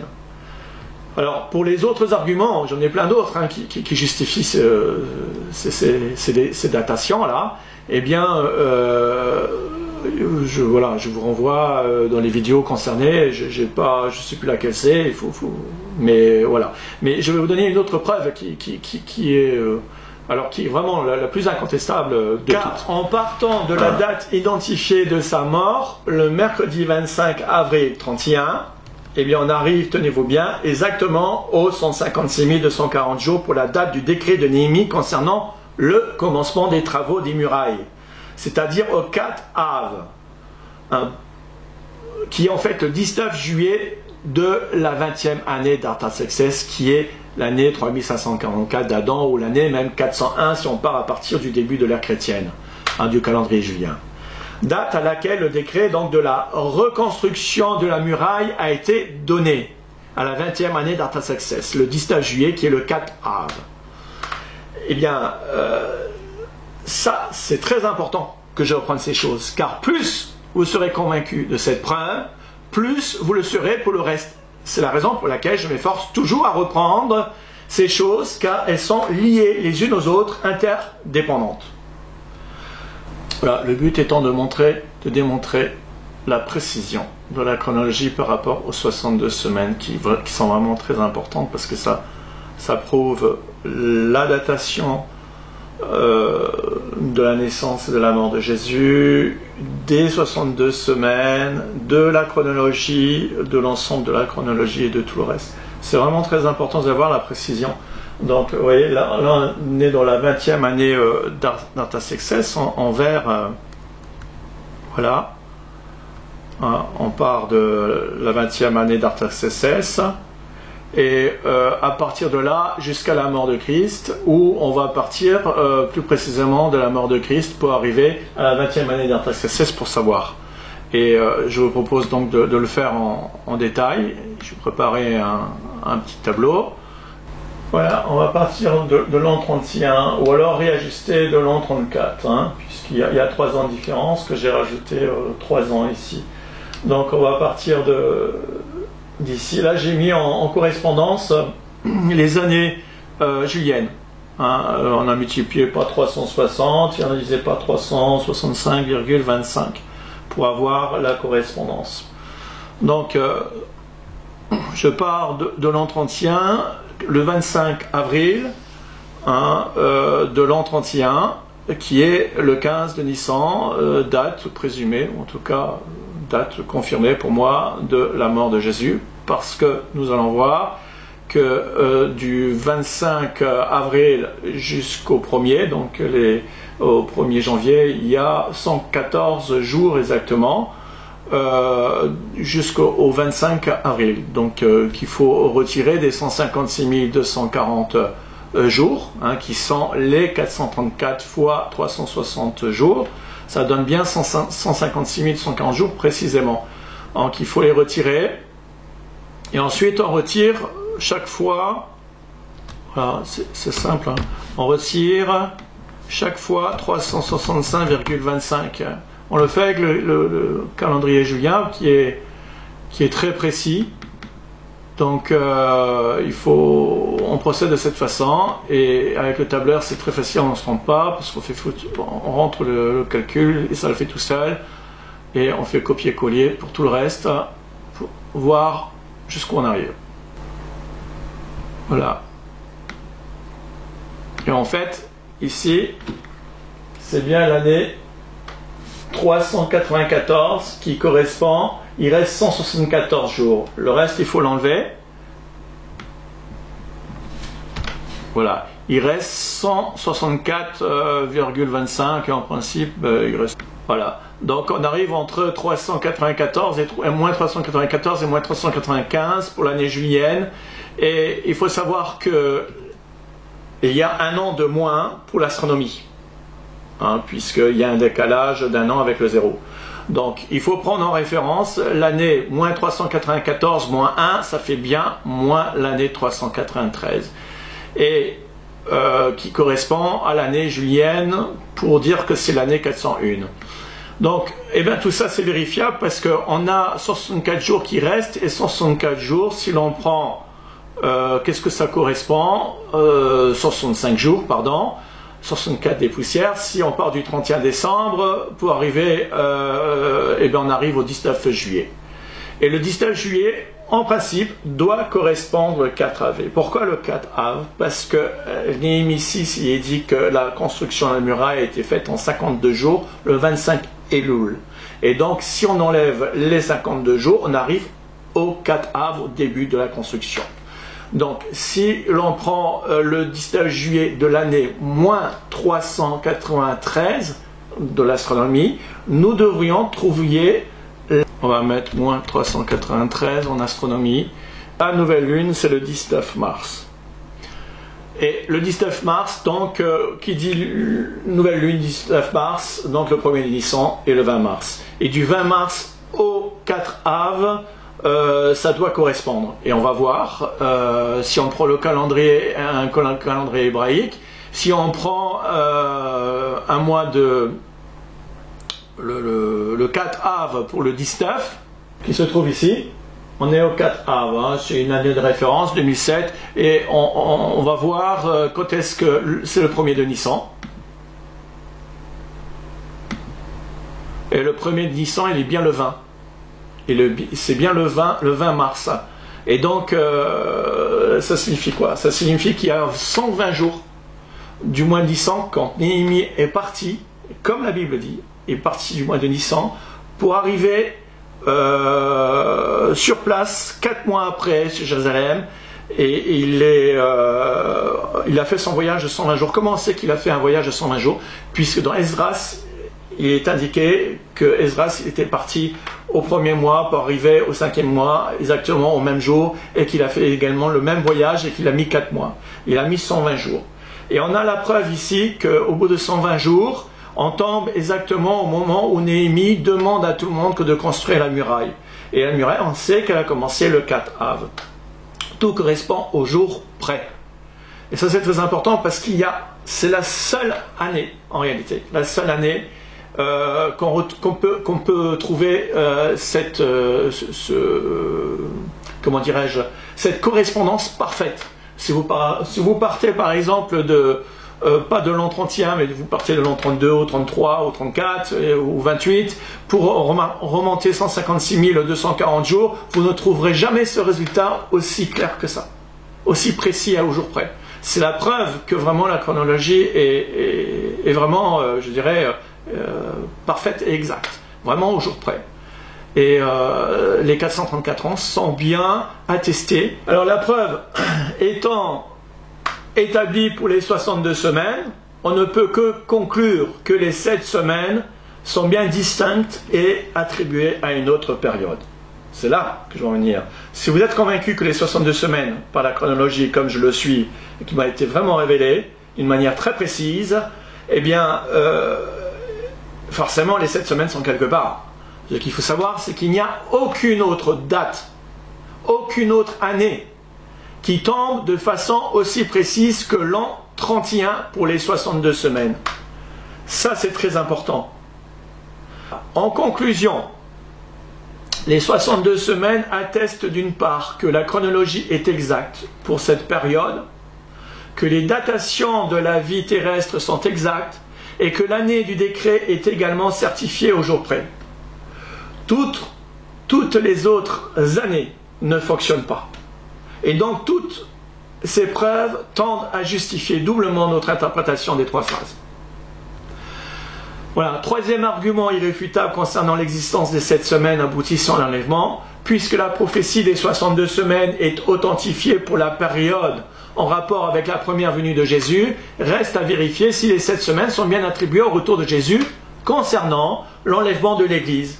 Et comme je l'ai expliqué et démontré dans plusieurs de mes vidéos, que la seule période possible ayant un rapport avec la prophétie mentionnant l'ordre de la reconstruction, cette fois-ci non pas la muraille, mais de la reconstruction et restauration de Jérusalem, comme le mentionne, voilà, comme le mentionne donc la prophétie de Daniel 9, 25, eh bien, tout cela coïncide parfaitement avec notre génération, avec le moment où Israël a reconquis la Jérusalem-Est depuis 1967 et qu'ils l'ont retrouvé en état de ruine et que pour remplir les conditions de cette prophétie, il fallait que la Jérusalem en question soit en état de ruine pour qu'elle soit reconstruite et restaurée. Et je ne vais pas vous le refaire ici, mais d'après mes recherches dans ce sens, tout porte donc à croire que le décret en lien avec la prophétie des 7 semaines a été donné au courant de l'année 1971, date à laquelle la Jérusalem-Est a commencé sa reconstruction et rénovation par ordre ministériel. Il y a une première déclaration dès le 21 février 1971 par le ministre du Logement, puis en avril de la même année, mais il ne manque plus que l'aval définitif, il ne manquait plus que l'aval définitif de l'acte 7 pour légiférer. Et malheureusement, je n'ai pas cette information. Et pour cause, puisque tout est tenu secret, mais probablement entre juillet et août. Ce qui apparaît en tout cas certain, c'est que les travaux ont commencé avant le 25 septembre 1971. Puisque c'est à cette date que le rapport du responsable de l'UNESCO, le professeur Lemaire, a été remis, attestant que la reconstruction du quartier juif situé dans l'enceinte de la Jérusalem historique, eh bien, avait commencé, donc que ces travaux avaient commencé. Malheureusement, à ma connaissance, personne n'a trouvé ce décret, peut-être que si, en tout cas, moi non, à cause de tout le contexte difficile dans lequel le gouvernement israélien était confronté à ce moment-là sous la pression internationale. Je dirais qu'importe. Nous avons au moins une estimation assez précise de ces travaux entre vraisemblablement, comme je l'ai dit, juillet et août 1971 pour le début du compte à rebours des 7 semaines, qui font exactement 17 640 jours.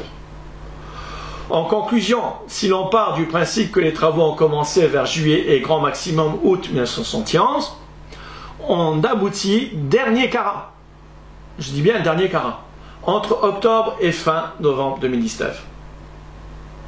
Si l'enlèvement n'a pas eu lieu avant cette date butoir de fin novembre, c'est que je me serais trompé quelque part dans cette interprétation dans laquelle j'y crois depuis 7 ans.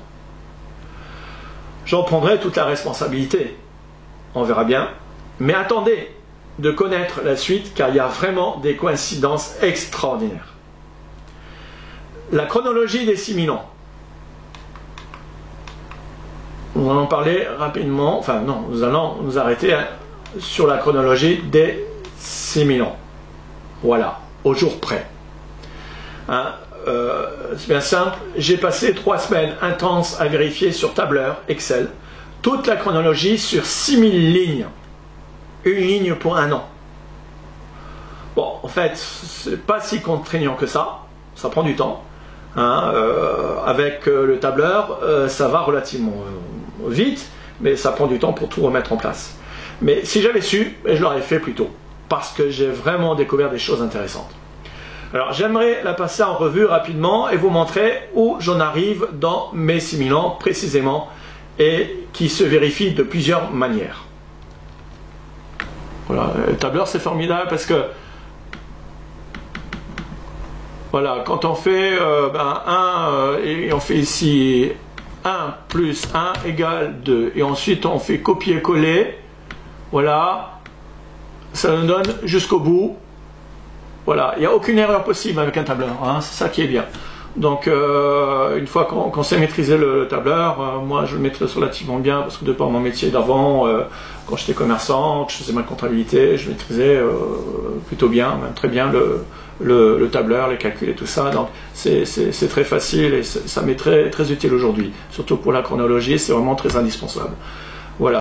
Voilà, je voulais passer en revue rapidement la chronologie pour vous montrer certaines choses qui sont très intéressantes. Il faut savoir, par exemple, que qu'on commence la chronologie avec l'an 1 d'Adam, et bien jusqu'à l'ère chrétienne, la naissance de Jésus, il y a 3944 ans. D'accord ? Et ça c'est biblique, des années de 360 jours, ça c'est très important. Si on part d'un autre calendrier, on a tout faux. On n'aura jamais aussi 1000 ans. Donc, par contre, on peut ensuite faire des conversions avec les différents calendriers qu'on applique, n'importe lequel, mais les plus intéressants sont ceux justement des calendriers solaires qui sont importants pour avoir des jours très précis, puisque les historiens s'en est servi jusqu'à l'ère chrétienne, et après c'était le calendrier grégorien.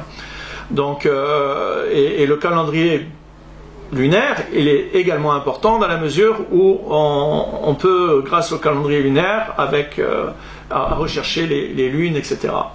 Tandis que le calendrier astronomique, il est comme le calendrier julien, il est calqué sur le calendrier julien, sauf qu'il y a un an de différence puisqu'ils tiennent compte du zéro, et ça c'est important aussi.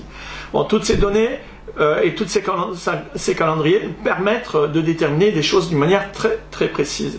Hein, pour les éclipses, pour tout doit correspondre quand la chronologie est juste. Et par exemple, même pour l'an 1, on peut savoir, parce que du fait que lorsqu'on a trouvé les 6000 ans finis, et 2 160 000 jours que ça fait, hein, 6000 multiplié par 360, et que si l'on divise ça par les différents calendriers juliens et grégoriens, eh bien je dois pouvoir remonter au premier jour d'Adam. Et au premier jour d'Adam, j'arrive effectivement au premier de Nissan de l'an moins 3544, qui est le 25 avril, qui est aussi un 25 avril, de l'an moins 3886 sur le calendrier astronomique. Et ça, chose extraordinaire, parce que quand il y a plusieurs façons de vérifier tout ça. Et donc, on sait que le printemps était à ce moment-là le 22 avril, hein, parce qu'il y a une précision de 35 jours exactement. Pourquoi de 35 jours?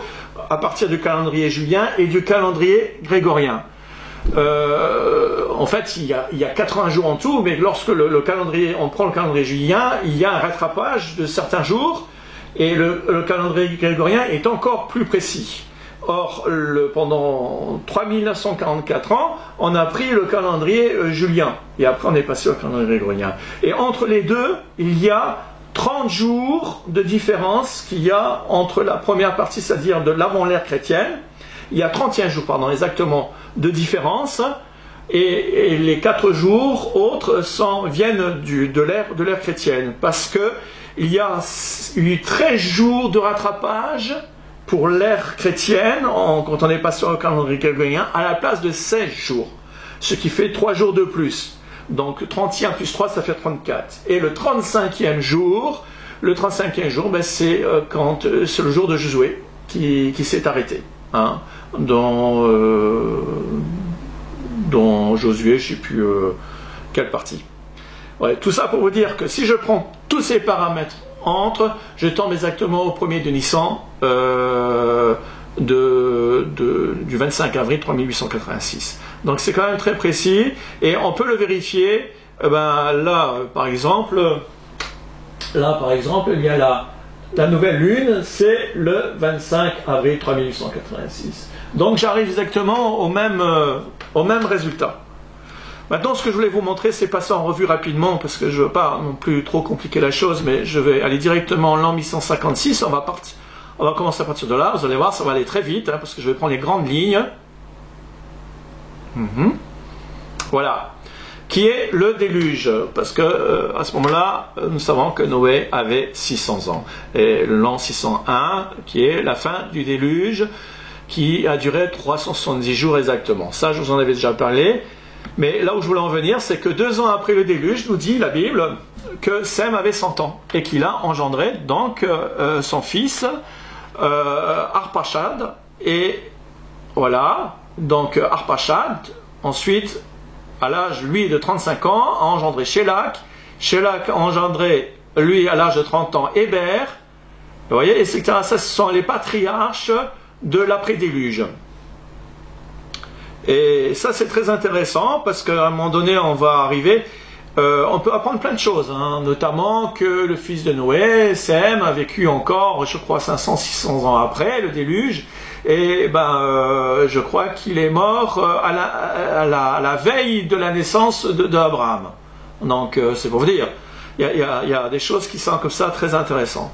Mais là où je voulais en venir, c'est qu'on va arriver au père d'Abraham, qui est Terah, et là où beaucoup ont décroché, où beaucoup ont leur chronologie fausse, parce qu'ils ont fait une petite erreur, et pas des moindres, de 70 ans, puisqu'il est écrit qu'à l'âge de 70 ans de Terah, le père d'Abraham, que Terah a engendré ses 3 enfants. Sauf que ils n'ont pas engendré en même temps. Il a commencé par Aaron, on le sait, puisqu'Aaron était le plus âgé, l'aîné. Et en fait, Abraham n'est pas né en l'an 70 de Terah comme la plupart le pensent, c'est faux, puisque plus loin, il est écrit, c'est là qu'il faut prendre tous les... faut rater aucun verset de la Bible, que c'est à l'âge de 130 ans. En fait, c'est pas marqué, c'est marqué la chose suivante, c'est que quand Abraham est mort, quand Terah est mort à l'âge de 205 ans, nous est dit, que Abraham est parti à ce moment-là, quand il avait 75 ans, qu'il a eu son appel. Donc, 205 moins 75, il est né en l'an 130. Et ça, c'est important, c'est une subtilité que beaucoup sont passés à côté. Et donc, voilà, Abraham a donc été engendré à l'âge de 130 de Terah. Et donc, voilà, et quand on va jusqu'à 205, ici, eh bien, on a 75 ans, on remonte pour savoir quand est-ce qu'il est né, et c'est bien à l'âge de 130 ans, de Terah. Donc, quand Abraham a 75 ans, il a eu son appel, c'est quand son père est mort, et Dieu lui a demandé de partir de Charan, et du pays Charan, pour aller dans le pays de la terre promise, et là, il lui a parlé, il lui a révélé une chose, et lui a révélé en disant que dans 430 ans, eh bien, le peuple juif, ses descendants, allaient sortiraient donc du pays dans lequel il sera asservi. Et donc, ça c'est dans plusieurs versets, je vous en ai d'ailleurs même parlé au début de la vidéo, et donc là, il faut faire 430 ans, et on arrive directement, en chantant tout le reste, mais on a également des versets qui nous parlent du reste, et qui coïncident bien sûr avec les 430 ans, mais pour aller plus vite, 430 ans plus tard, on arrive donc à la sortie des enfants d'Israël d'Égypte, au jour près. Au jour près, d'ailleurs la Bible dit que c'est au jour près. Voilà, et à partir de là, il faut compter encore 40 ans dans le désert, voilà, et là, eh bien, les enfants d'Israël rentrent à Canaan avec Josué et Caleb et tout le peuple juif de la nouvelle génération. Et après commencent donc les juges, la période des juges. Il y a une petite période encore qui est en avant, jusqu'à la génération de Josué, quand c'est s'est éteinte, commence la période des juges. Et là, on a une période de 480 ans parce que nous dit la Bible qu'il y a 480 ans jusqu'à à partir de la 4e année de Salomon, où il commence à construire le temple jusqu'à la sortie des enfants d'Israël de là. Donc il y a 480 années. Donc là, on remonte, ce qui vient, ça nous fait gagner. Et là, pareil, on a toute la période des juges qui sont très précises, que dans ma chronologie j'ai, et qui confirment. Voilà, on a une double confirmation. On a toute la période de juge et on a les 480 ans qui viennent en parallèle pour confirmer la chronologie. Donc jusque-là, en principe, il ne doit pas y avoir d'erreur, puisque ça se confirme. Donc on a encore 480 ans jusqu'à la 4e année de Salomon. Voilà. Et là, on compte 36 ans de plus, puisque Salomon a régné pendant 40 ans. Comme du reste son père et Saül. Ensuite, on a la période des 390 ans, sachant que la période des rois est très détaillée.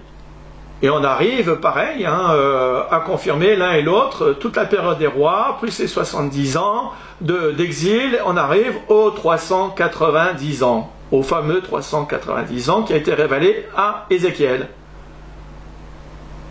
Et là, on arrive à la fin de l'exil, de Babylone cette fois-ci.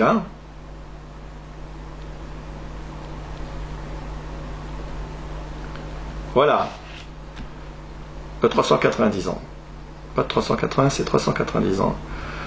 Et là, pour avoir plus de certitude, eh bien, on remonte les 70 ans qui sont ici, qui sont les 70 ans de l'exil, parce que nous savons que ici, Nebuchadnezzar, c'est son première année de règne, compte à la 4e année de Joachim. Et donc, après, on descend tranquillement jusqu'à là, Joachim, 11 ans de règne, donc on arrive à 11 ans. Après, il y a encore 11 ans de Sédéchias. Et là, on arrive à la destruction du premier temple. Et donc, de la 3e déportation, puisqu'il y a eu plusieurs déportations, et fin de tout le reste de ceux qui des survivants du siège de Jérusalem. Et donc, on arrive ici, 70 ans, à partir de là, on part 70 ans plus loin pour arriver jusqu'à la, en principe, 4e année de Darius. Voilà. Et donc, là, on a un portail, c'est-à-dire jusqu'à la 6e année de Darius, de la 6e année de Darius jusqu'à la première année d'Artaxerxès, on a un portail où la Bible ne dit rien. Mais on a plusieurs moyens de vérification. Voilà, on a un moyen de vérification extraordinaire déjà pour la 20e année d'Artaxerxès, ou plutôt pour le règne d'Artaxerxès, puisqu'on a des éclipses lunaires qui sont très rares, dont une justement. Il faut savoir que la plupart disent que Artaxerxès a régné, et moi-même, pas plus tard qu'il y a quelques temps, mais ça n'avait rien changé à la chronologie parce que ça m'a complètement retrouvé, au contraire ça m'a mieux cadré. Que la 4e année la 51e année d'Artaxerxès, en fait Artaxerxès a régné 51 ans et non pas 41 ans. Pourquoi? Parce qu'il y a des tablettes cuniformes qui disent la chose suivante, que à la 51e année d'Artaxerxès, il y a eu une éclipse, et qu'après, 6 mois après, il y a Darius qui a commencé à régner. Or, il y a d'autres tablettes qui disent autre chose, qui disent que c'est à la 41e année. Mais quand on met tout ça ensemble, eh bien, on sait que Darius II, le deuxième Darius, pas le premier, le deuxième Darius, le fils d'Artaxerxès, avait régné en fait 10 ans avec lui, avant de mourir, et de laisser le règne 10 ans encore pour Darius II. Et ça on le sait parce que quand on met tout ça ensemble et quand on met l'éclipse on la retrouve exactement d'une manière très... enfin moi je la retrouve, les autres ne la retrouvent pas, parce que la chronologie universelle est fausse, dans la mesure où ils prennent l'année 424 alors que c'est l'année 393 exactement, et que vous allez me dire qu'il y a une grande différence, oui, mais eux, ils prennent l'éclipse qui part de l'automne, alors que les récits historiques sont très clairs, disent la chose suivante, que c'est au début de l'été que l'éclipse a commencé, au début de l'été, et moi j'en ai trouvé une, et c'est la seule de toutes qu'on trouve, et je tombe exactement dessus, c'est l'année moins 363, et voilà, oui, 363. Voilà, là je trouve mon éclipse à la 51e année, donc tout correspond, mais de toute façon, ce qui nous importe, c'est que j'ai la 21e année d'Artaxerxès qui, elle, est certifiée par les 434 ans. Donc j'ai plusieurs preuves de tout ça, ce qui permet que d'être rassuré par la chronologie. Et là maintenant, je vais vous montrer des choses extraordinaires. c'est que, sachant que j'ai d'une part 3544 qui vient d'en haut, que j'ai mes 401 qui vient d'en bas, pour la 20e année d'Artaxerxès, eh bien, je sais qu'à partir de 3544, lorsque je rajoute les 156 240, c'est-à-dire les 434 ans, j'arrive à la mort de Jésus. Et à la mort de Jésus, c'est bien simple, il nous reste un certain nombre de jours. Les 6000 ans, les 2 160 000 jours exactement, si j'enlève tout ce qui est en amont, voilà, c'est ce que je viens de vous dire. Il faut faire l'année 3543 multiplié par 360, plus les 120 jours des 3544, ça a commencé, et je rajoute les 156 140 jours pour arriver exactement à un point d'ancrage où on sait qu'au 25 avril, eh bien, de l'an 31, Jésus est mort. Et donc, après, il ne nous reste plus qu'à savoir combien de jours qui restent. Eh bien, il nous reste 128 760. Et à partir de la date du 25 avril, eh bien, on va voir combien de jours sur le calendrier grégorien qui reste. Donc, il suffit de faire ensuite...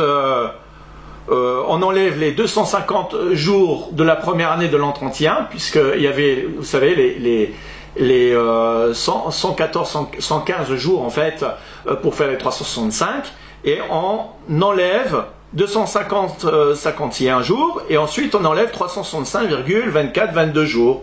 Et on arrive tout à la fin au résultat, et ça c'est très précis, ça enlève tous les paramètres compliqués. Voilà, on arrive au 14 décembre 2026. C'est-à-dire, le dernier jour des 6000 ans, c'est 14 décembre 2026. Là, en principe, il n'y a pas d'erreur possible. Et j'ai la confirmation que si je pars du premier de l'an 1, j'arrive pareil. Si je pars de la 20e année d'Artaxerxès au 19 juillet, j'arrive pareil. Si je pars bien sûr au 25 avril de l'an 31 pour arriver à la fin, j'arrive pareil. Mais surtout, et là ce que je vais vous montrer, c'est ça qui est extraordinaire, c'est pour les 2300 ans. Alors les 2300 ans, vous savez qu'ils ont commencé...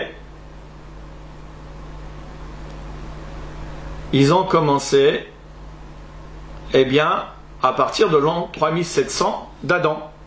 Eh bien, si l'année d'après, à partir de là, jusqu'en bas, il y a 2300 ans, on arrive à l'an 2056, qui est l'an 2056 de l'ère chrétienne, en année biblique, qu'on convertit en 365,24-22 jours, on arrive à 2026.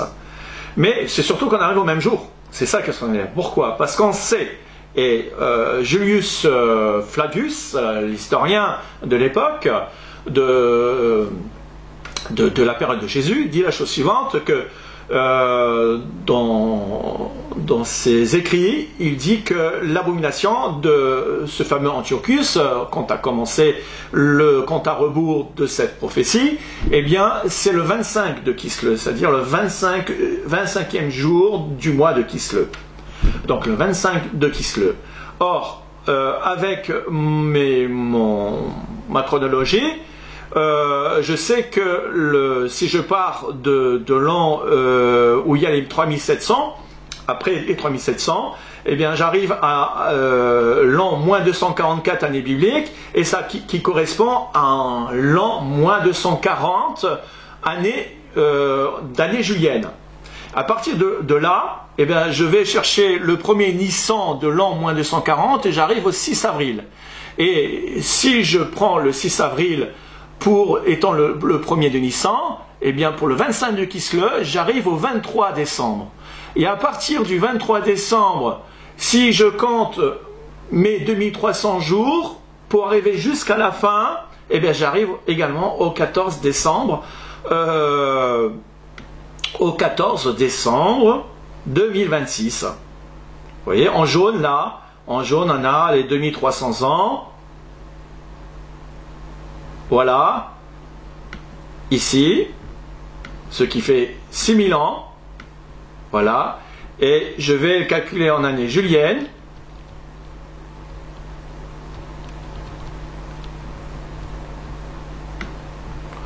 Et on arrive bien ici, là. On arrive bien au 357. Il reste 357 jours, 83. On arrive avec le 23 décembre, on fait plus les 357 jours. Et bien les 357 jours de la dernière année, à partir du 23 décembre, on arrive exactement au 14 décembre pareil. Enfin, tous les calculs, je les ai refaits sans cesse pendant plusieurs jours. Hein. Je voulais m'assurer que je trouve exactement la même chose. Et effectivement, et je trouve même de plusieurs façons, calculé de plusieurs façons. Et les jours sont très précis avec le l'enlèvement doit être 7 ans avant la tribulation. Hein, donc une fois qu'on a la tribulation, vous savez qu'il y a une période de 30 jours que je vous ai expliqué. Il y a une période de 30 jours qui sont entre 1260 jours et 1290 jours de Daniel 12-11. Et ensuite, on a les 45 jours restants. Donc 45 plus 30, ça faisait bien 75 jours. Et on a les 45 jours restants. Et on va maintenant détailler à quoi correspondent ces 45 jours. Si maintenant je pars du principe qu'on est du 14 décembre, et voilà, il y a quelque chose qui est assez étonnant. C'est que le 14 décembre, si je considère que c'est la fin des 1335 jours, je monte 45 jours avant, j'arrive au 30 octobre 2026. Ça à côté, c'était du mois dernier qu'on était. Voilà, en rentrant les nouvelles données sur mon tableau, dont je vous ai expliqué sur les 75 jours, et bien si on rentre les nouvelles données du 14 décembre 2026 ici, si on enlève les 45 jours pour arriver à la fin des 1290 jours, on arrive ici, au 30 octobre. Ensuite, il faut prendre encore 30 jours pour faire 45 plus 30, ça fait 75 jours, pour arriver cette fois-ci à la fin de la tribulation. D'accord? Et on arrive, en principe, au 1er octobre 2026. Et chose extraordinaire, on arrive que si l'on retire les 7 ans, qui font exactement 2520 jours, on arrive au 7 novembre. Et le 7 novembre, donc, ce serait le début de la tribulation. Ensuite, on peut estimer qu'il y a environ 3 semaines, 1 mois, jusque pour l'enlèvement avant. Donc, on arrive au 17 de Tishri. Pourquoi je vous parle du 7 novembre ou du 17 de Tishri? Nous allons un petit peu développer ça. Nous avons développé ça. Rappelez-vous, chers amis, voilà, chers amis, rappelez-vous de l'année dernière les indices que nous avions. Il y a eu 2 songes du 7 novembre en rapport avec le début de la tribulation. Hein, j'ai un ami pasteur, côté Cameroun, je crois. Voilà, il dit la chose suivante. Quand il a eu son songe, il n'y avait pas d'année, mais c'était juste le 7 novembre. Et nous, on avait cru que c'était l'année dernière, déjà. Mais bon. Et je voyais écrit des signes du genre pi, pi, pi, un pi comme 3,14, et en plus de la date du 7 novembre. Je voyais écrit sur un tableau, et les hommes porteront pi, pi, pi. Alors, moi je sais que j'avais eu l'interprétation, et j'en suis sûr de cette interprétation, c'est que pi, ça représente en réalité, dans un cercle, en radian, 180 degrés. Et quand on prend une montre, les 2 aiguilles, si vous faites 180 degrés, ça indique le 6. Et voilà, ils porteront pi, pi, pi, donc 6, 6, 6, ça nous parle du début de la tribulation. Et ça pourrait avoir en rapport avec le 7 novembre. Alors, bien sûr, on avait abandonné l'idée, mais chose extraordinaire, si je reprends mon tableau, il y a eu un autre songe là-dessus, hein. Mais si je reprends mon tableau, je n'ai rien inventé, je pars du 14 décembre, et si je pars du principe que le 14 décembre, c'est vraiment la fin des 1335 jours, et ça semble être le cas, puisque c'est aussi confirmé par les 2300 ans, et donc les 45 jours, j'arrive bien ici au 10 octobre, au 30 octobre 2026, auquel il faut encore retirer les 30 jours que je vous avais expliqué, 30 jours qui correspondent entre les 1260 et les 1290 jours. Et là, on arrive aux 1260 jours de la deuxième période, le 1er octobre 2026.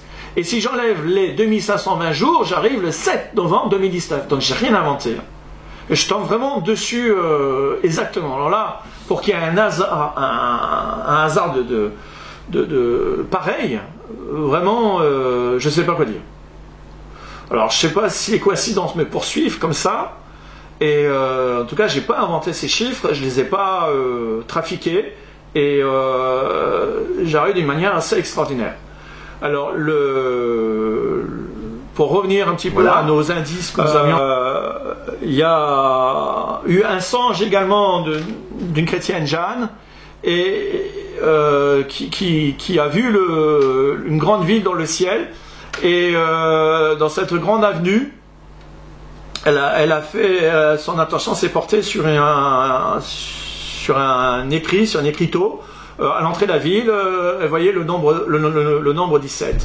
Et il y a une vision d'une sœur qui détaille beaucoup plus la Jérusalem céleste qu'elle a vue. Elle a vu à l'entrée également ce panneau 17, qui pourrait signifier qu'à 17, on pourrait alors partir, que l'enlèvement pourrait avoir lieu.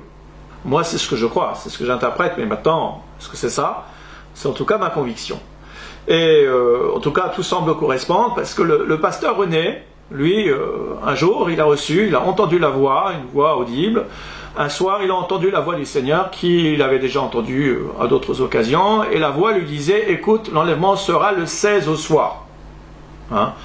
Donc, le 16 au soir, si l'on prend le calendrier, voilà, le mois de Tishri, eh bien, le 16 octobre, c'est le 17 de Tishri. Voilà. Il y a eu une autre vision d'une sœur qu'on connaît, qui est sentinelle, qui a vu une ligne en vision et qui a vu le chiffre 35, je vous en avais parlé ça, 35, 17, 17.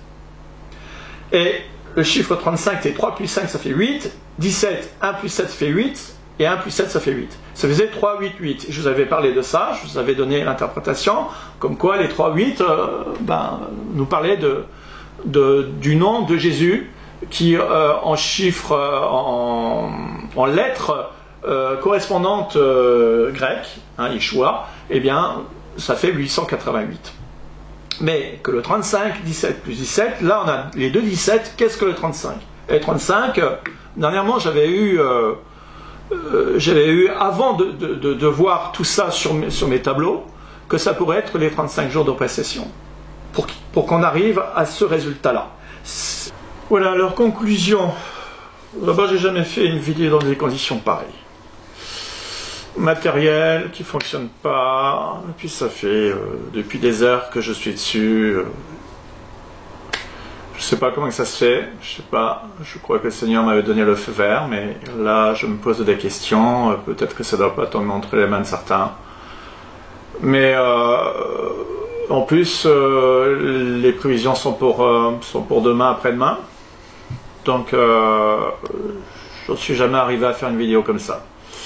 Donc quand même, conclusion, comme vous pouvez le constater, mes vidéos ont tendance à être longues parce que les choses ne sont pas aussi simples que ça et que cela nécessite plusieurs explications et démonstrations pour en arriver à comprendre ou tirer si possible les déductions qui s'imposent.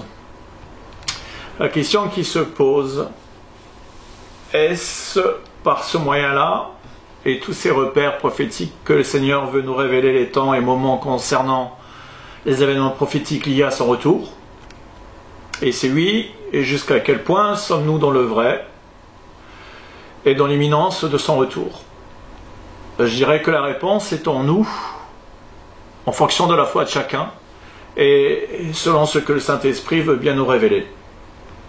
Pour ma part, je suis persuadé que si le père de famille devait savoir à quelle veille le voleur doit venir, c'est par tous les signes et surtout ces repères prophétiques auxquels le Saint-Esprit nous a initiés depuis quelques années maintenant et par la vigilance que le Seigneur nous a demandé. Prenez garde donc à tout ce qui sort de la parole de Dieu, à toutes ces dates qui procèdent d'un mysticisme à partir de calculs ou de Strong ou de versets bibliques sortis de leur contexte. C'est un jeu dangereux auquel certains s'y prêtent. Il y a, à mon avis, un grand risque de dérive. Il vaut mieux ne pas donner d'estimation que de faire n'importe quoi. Alors, toutes mes estimations, perso, sont vraiment exclusivement données à partir des prophéties bibliques et la chronologie des 6000 ans établie à partir des Écritures, qui n'ont rien de mystique. Je ne vais pas dire là que je fais mieux que les autres, loin de là, ce que je veux d'ailleurs décourager personne. Le but, c'est de les encourager, mais on ne peut pas faire non plus n'importe quoi. Et ce que je veux dire, c'est que, voilà, il faut vraiment être fondé sur la parole de Dieu. Et je peux vous dire que moi, j'ai passé des moments très, très, très pénibles, très durs, très difficiles. Et je ne voudrais pas que certains, voilà, on arrive aussi à se tourmenter comme j'ai pu me tourmenter. Voilà, donc tous les indices qui émanent des songes et visions ne doivent être pris en considération que s'ils confirment les repères prophétiques et des prophéties de Daniel ou de la chronologie. Quoi qu'il en soit, moi j'ai estimé en tant que sentinelle que beaucoup d'indices sérieux étaient une fois de plus réunis pour donner l'alerte pour un éventuel enlèvement d'ici le 16-17 de Tishri, c'est-à-dire voilà, demain, après-demain, voire encore le mois prochain.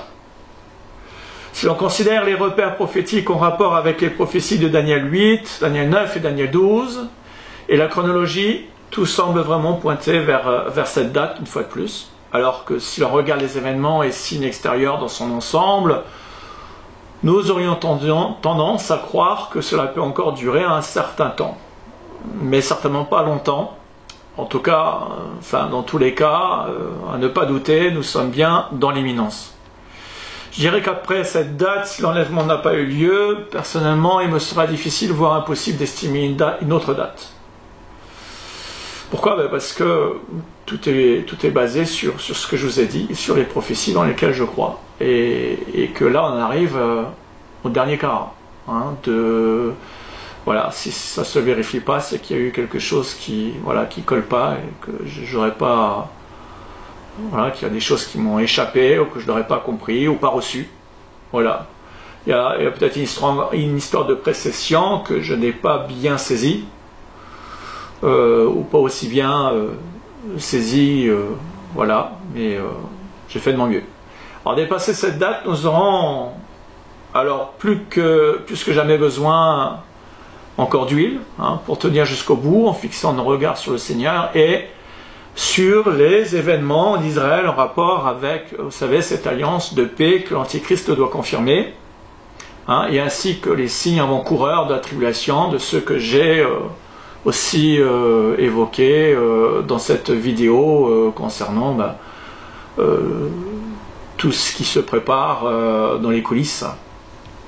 Voilà, et si le Seigneur me permettra de continuer mon ministère, je m'efforcerai encore de vous encourager à persévérer autant que cela m'est donné, et parler de choses que jusqu'ici je n'ai pas eu trop l'occasion de faire, comme peut-être la guerre de Gog et Magog, et dans laquelle je ne suis pas d'accord à la façon dont les eschatologues aujourd'hui le présentent, mais chacun doit en parler librement, et la chronologie des événements, cette fois-ci sans évoquer de date. Voilà, merci pour ceux qui